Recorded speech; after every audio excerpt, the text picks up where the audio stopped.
We're going to be looking at examples 3 and 4 in your section 3.1 notes. We're going to be verifying the identity. Just to refresh, we're going to definitely start with one side and work our way down to the other side. So on this one, the sides look very similar. So we're going to start with the side with the higher power. So I'm going to go ahead and write that down. And at the end, we want the other side. Okay, so it gives me a goal. All right, so they're written in terms of sines and cosines, so that's definitely not going to help us. But with the higher power, to reduce it to a lower power, we may need a technique called factoring. So sometimes it's helpful to write the problem without the sines and cosines. So just as a reminder of this notation, when you see the 4 there, what they're really telling you is that this is the sine of x to the 4th and the cosine of x to the 4th, okay? So that's our shorthand notation. Okay, so let's pretend like these parentheses, if I go over here, it's like having x to the 4th, and then I need a different function, so I'm going to put a y to the 4th. So we can ask ourselves in algebra class, how would we factor something like this? And this uses a technique called the difference of squares. Okay, so difference of squares means that the parentheses or the factors look exactly the same except for the signs.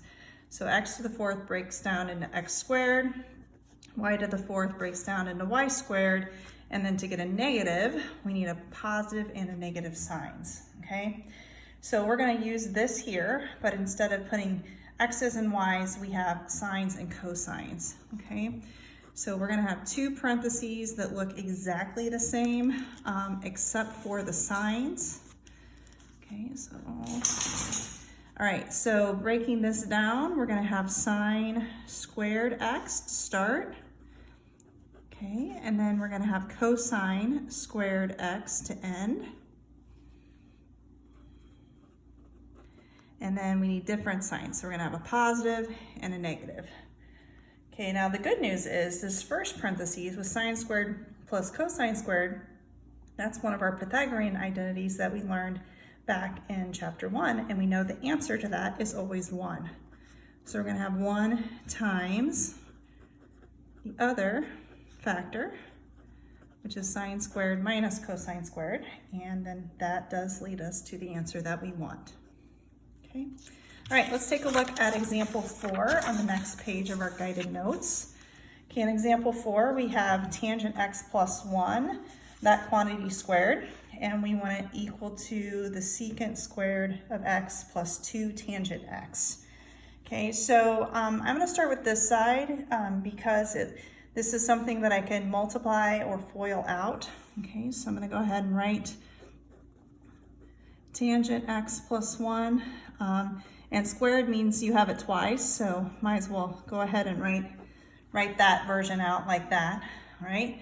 And my goal at the end of this is to get to secant squared x plus 2 tangent of x, okay? So FOIL, the f in FOIL will give me tangent squared. Okay, the o in FOIL will give me a tangent x. The I in FOIL will give me another tangent x. And the L in FOIL will give me a positive 1, okay? Well, we're gonna have part of what we want because when we add those terms, we're gonna end up with a 2 tangent x.